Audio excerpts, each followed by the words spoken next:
You clicked on this video because you want to be smart, or you've got a test coming up soon. Either way, welcome to this crash course of the periodic table. This is only going to take a few minutes, and I'm trying to clear up all the basics of the periodic table so that you can go and sound smart. I meant ace your test. Let's begin. To start off, before looking at the periodic table itself, let's have a look at its definition and what it really is. So, the periodic table is a chart that organizes all known chemical elements based on their atomic number, electron configuration, and chemical properties. In this video, we're going to be looking at the atomic number, electron configuration, and chemical properties one by one, and also connect it all to the periodic table and how that periodic table helps us understand these terms. So, the atomic number. A basic definition of it is that the number of protons an element has. So basically, sodium, which has the symbol of Na, symbol is basically like an abbreviated form of the element. It is sometimes derived from its Latin name or sometimes derived from its English name. So, the atomic number of sodium is 11 because it has 11 protons in its atoms. Now, moving on to electron configuration, let's look at a simpler version because it gets quite complicated as we go into higher elements. So let's just look at the simpler version for now. So for the first 20 elements, the rule of filling up energy levels is 2882. Now let me show you what this means with an example. So here is our atom, and this is the atom of carbon, a neutral carbon atom. Now you can't see, but it has got 6 protons, which is in the nucleus, which is the central thing in the middle. Now the nucleus has got the neutrons and the protons. The neutrons don't have any charge, and the protons have a positive charge. So the atomic number will show us the number of protons. Now, moving on to electron configuration, as you can see, there are some circles around the nucleus. Now, we call these energy levels. In an actual atom, it's not actually like this, but this is just a helpful model for us to understand. Now, as you can see, in the first energy level, we've got 2 electrons. Now, we couldn't have more than that because that's the rule. 2882. So the first energy level can only have up to 2 electrons.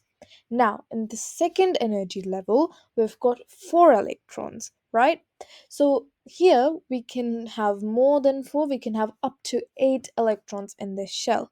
Now, the important thing over here is that we cannot move on to the next energy level. Sorry, I said energy shell before, I meant energy level. So we cannot move on to the next energy level unless we've filled the previous energy level. It's like you're playing a game, right? So you unlock your levels as you go forward. You cannot attempt the higher levels just when you're on like level 1. So that's the same thing in atoms as well. So I hope that makes sense. Now, as we can see, I've just written out the electron configuration over here, which can be written as 2, 4 for this carbon atom. So finally, guys, let's look at the periodic table. So here it is. It looks quite colorless right now. So let's add some color and look at how it really works. So there we go. We've got some color now. As you can see on this table, we've obviously got some rows and some columns. Now the rows going across, these are called periods. So basically in period 1 up the top, we've got hydrogen, and going across we've got helium. In period 2, we've got lithium, beryllium, boron, carbon, nitrogen, oxygen, fluorine, and neon. So all of those are in period 2, and we keep going down, and we have got in total 7 periods. Now, something to note is that the 2 bottom rows are actually a part of like the bottom 2 periods. If we put it all together, we can basically like shift this bottom bit up, but I will explain that just in a bit. Also, we've got some columns, right? So these columns going down, these are called groups. So hydrogen, lithium, sodium, and so on, these elements are in group 1. And as we go across, we've got 18 groups in total. Now let's have a look at how each of these really connect with each other and how they're like significant over here. So let's look at 1, the groups. So going across, we've got some vertical groups, vertical columns, which we call groups. Now we've got group 1, group 2, group 3, group 4, and so on until 13, 14, 15, 16, and 17 and 18.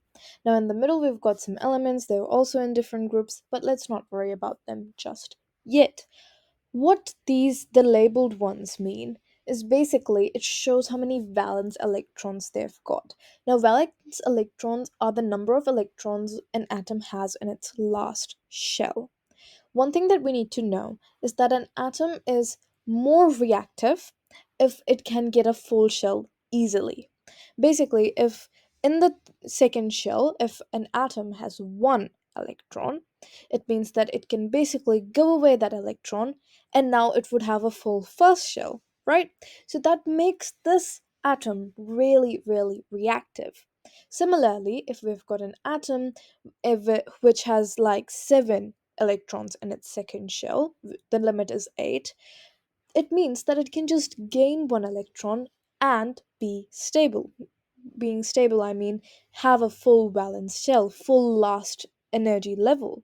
So this means that once atoms have full last energy levels, it means that they are stable.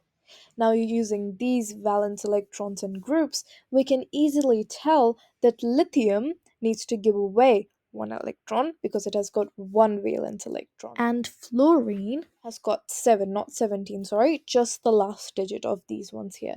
So fluorine has got 7 valence electrons. It means that lithium can just give 1 electron to fluorine and they would just come into a bond and they would make a compound together.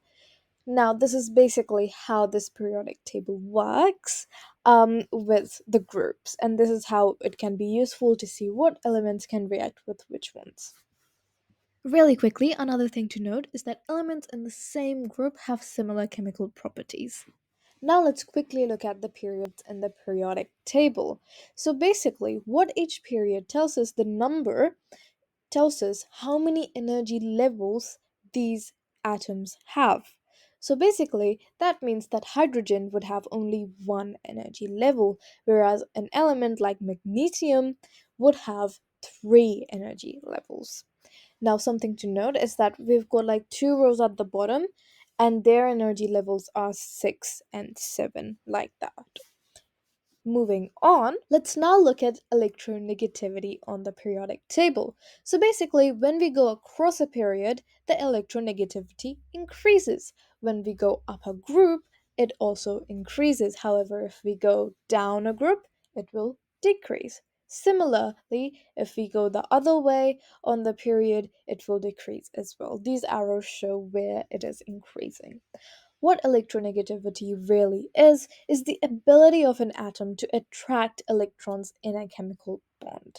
That's what electronegativity is. Now let's look at the reactivity pattern on the periodic table. So as we talked about before, there are 3 groups on the periodic table: metals, nonmetals, and metalloids. Now we'll look at these just in a second, but first let's look at metals on the left hand side, how their reactivity is. So as we go down a group, that reactivity increases. So the most reactive metal would be francium. Now, as we go up the group of nonmetals, which is on the far right, we increase the reactivity. Okay, so that is how reactivity works on the periodic table. Now let's finally look at metals, metalloids, and nonmetals. As you can see, this is color coded. So we've got our metals, which are on the left hand side, apart from hydrogen, which is just on the top, which is a nonmetal. And as we go towards the right, we've got a little staircase of elements, which are our metalloids, which are like in between metals and nonmetals. So are their properties, by the way. And as we go to the far right, we will get our nonmetals, which are quite different to metals. Also, once again, hydrogen is a nonmetal, not a metal. Now let's look at the chemical properties of metals, metalloids, and nonmetals. So, conductivity. Metals are really good conductors. However, metalloids are well semiconductors. They can be conductive, they cannot be good conductors. It really depends on what metalloid we're talking about. And then our nonmetals are not good conductors. They're poor conductors actually. Now let's look at, are they lustrous? So, metals, yes, they are lustrous, which means they are quite shiny. Metalloids can be lustrous, but sometimes they aren't. And nonmetals are not lustrous, so they're not shiny. Now let's look at if they're malleable, which means can they be beaten down into thin sheets? Well, metals, once again, yes, they are malleable. However, metalloids could be. They can or cannot be. It depends on what metalloid we're talking about again. Since we are like transitioning, our metalloids are basically like a transition between metals and non-metals, so like a mix. And non-metals are not malleable, meaning they cannot be beaten into thin sheets. Lastly, let's look at ductility, which means can these elements be like woven into like thin wires? Is that possible? But the metals, yes, it is. Just like copper wires, metals are ductile. Metalloids can be ductile. It depends again.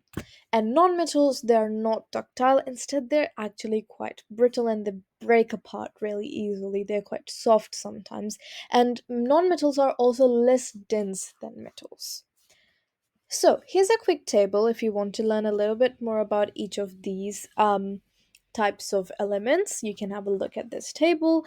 Other than that, that is the end of our crash course. I really hope you enjoyed. I hope it all made sense and it helped you understand the periodic table more. So, once again, thank you for watching Ozzy's Young Learning Emporium. Remember to like, share, and subscribe. And do comment down below if you have any questions. Thank you for watching.